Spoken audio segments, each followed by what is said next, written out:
up. Because again, they were smarter than our leaders. They were smarter than our leaders. There is so much wealth out there that can make our country so rich again, and therefore make it great again.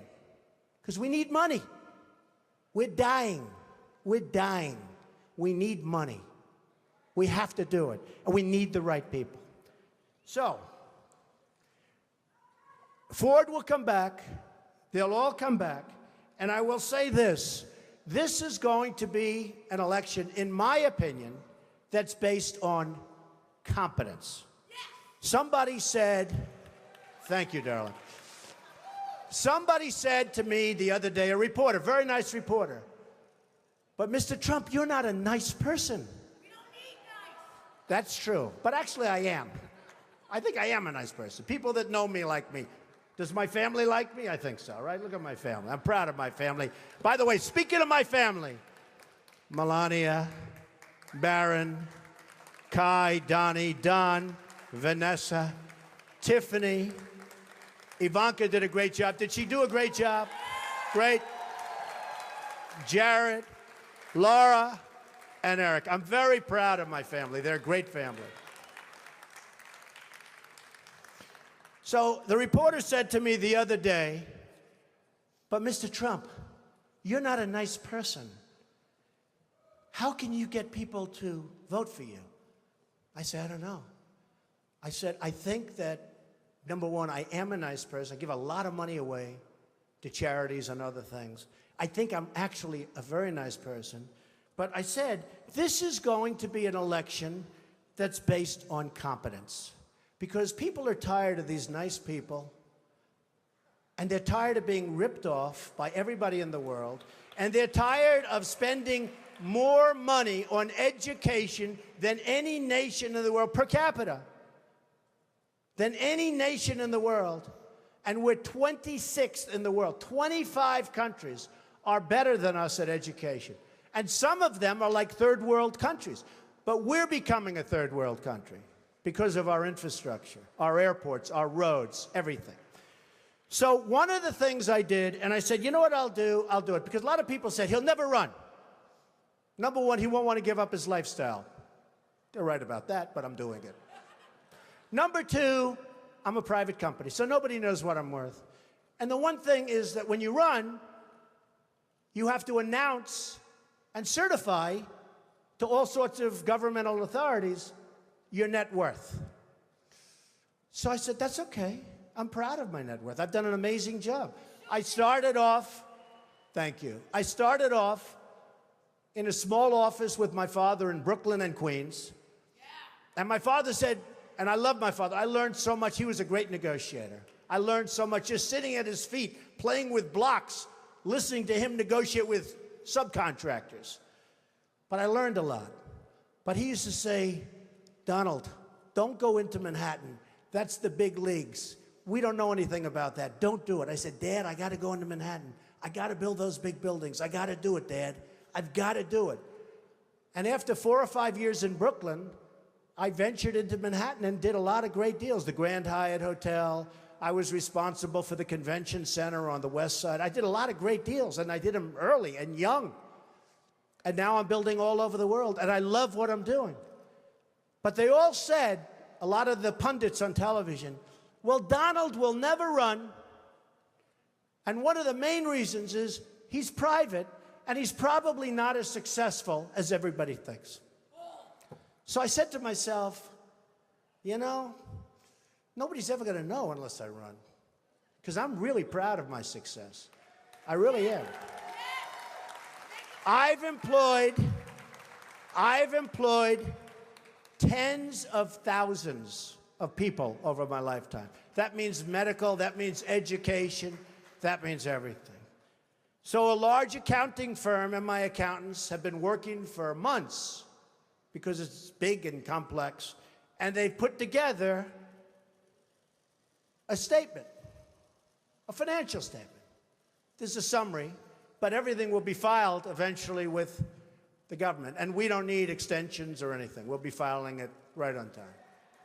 We don't need anything. And it was even reported incorrectly yesterday. because they said he had assets of $9 billion. So I said, no, that's the wrong number. That's the wrong number, not assets. So they put together this, and before I say it, I have to say this. I made it the old-fashioned way. It's real estate. You know, it's real estate. It's labor, and it's unions good and some bad, and lots of people that aren't in unions, and it's all over the place, and building all over the world. And I have assets, big accounting firm, one of the most highly respected, $9,240 million. And I have liabilities of about 500. That's long-term debt, very low interest rates. In fact, one of the big banks came to me and said, Donald, you don't have enough borrowings. Could we loan you $4 billion? I said, I don't need it. I don't want it. And I've been there. I don't want it. But in 2 seconds, they give me whatever I wanted. So I have a total net worth, and now with the increase, it'll be well over $10 billion. But here, a total net worth of $8 billion. Net worth, not assets, not liability. A net worth, after all debt, after all expenses, the greatest assets, Trump Tower, 1290 Avenue of the Americas, Bank of America building in San Francisco, 40 Wall Street, sometimes referred to as the Trump building, right opposite the New York City. Many other places, all over the world. So the total is $8,737,540,000. Now, I'm not doing that. I'm not doing that to brag, because you know what? I don't have to brag. I don't have to, believe it or not. I'm doing that to say that that's the kind of thinking our country needs. We need that thinking. We have the opposite thinking. We have losers. We have losers. We have people that don't have it. We have people that are morally corrupt. We have people that are selling this country down the drain. So I put together the statement, and the only reason I'm telling you about it today is because we really do have to get going. Because if we have another 3 or 4 years, you know, we're at 18 trillion now. We're soon going to be at 20 trillion. According to the economists, who I'm not big believers in, but nevertheless, this is what they're saying, that 24 trillion, we're very close. That's the point of no return. $24 trillion. We will be there soon. That's when we become Greece. That's when we become a country that's unsalvageable. And we're going to be there very soon. We're going to be there very soon. Make America strong. So, just to sum up,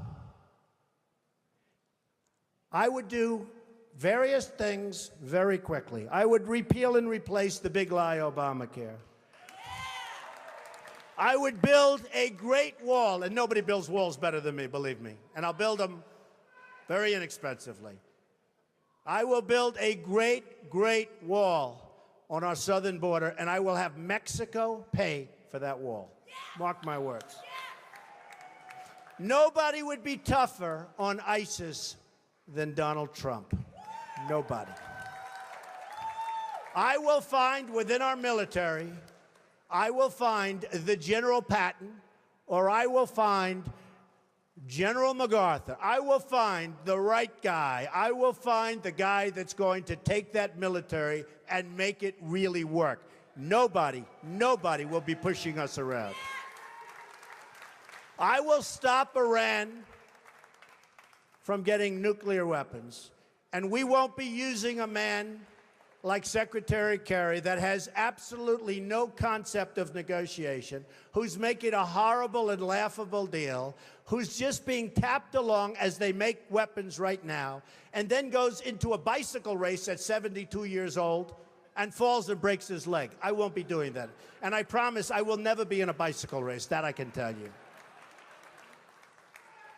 I will immediately terminate President Obama's illegal executive order on immigration. Immediately. fully support and back up the Second Amendment. Now, it's very interesting. Today I heard it. Through stupidity, in a very, very hardcore prison, interestingly named Clinton, two vicious murderers, two vicious people, escaped. And nobody knows where they are. And a woman was on television this morning. And she said, you know, Mr. Trump, and she was telling other people, and I actually called her. But she said, you know, Mr. Trump, I always was against guns. I didn't want guns. And now, since this happened, it's up in the prison area.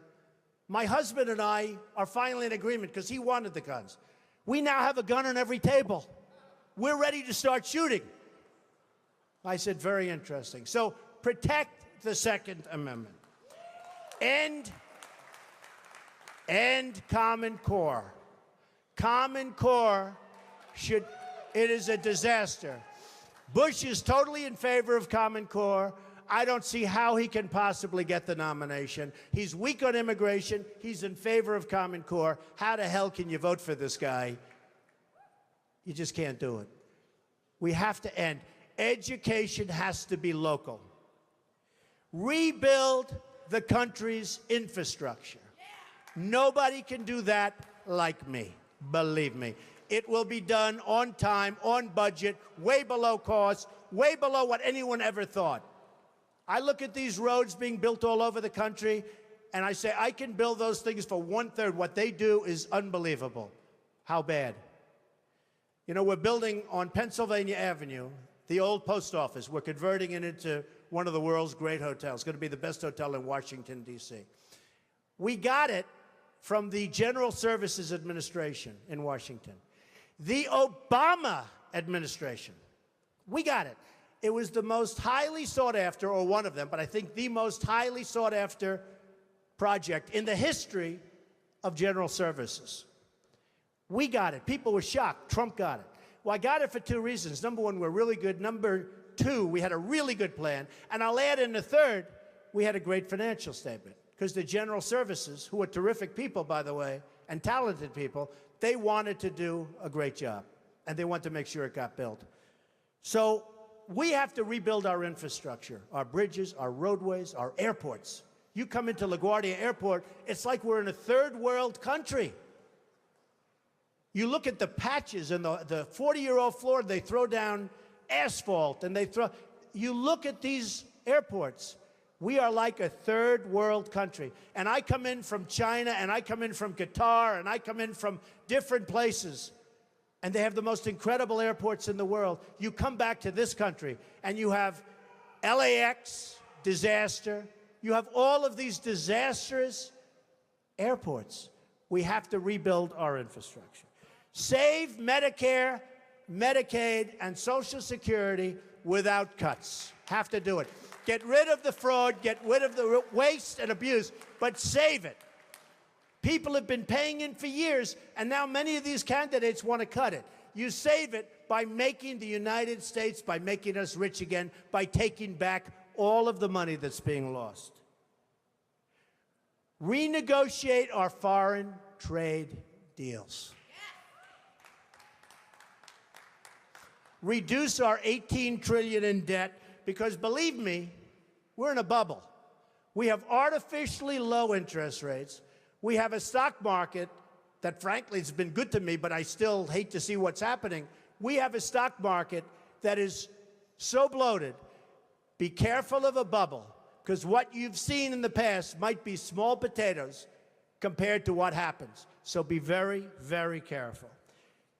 And strengthen our military and take care of our vets. So, so important.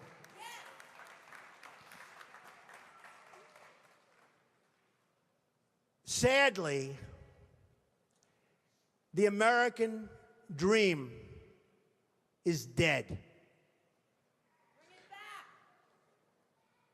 But if I get elected president, I will bring it back bigger and better and stronger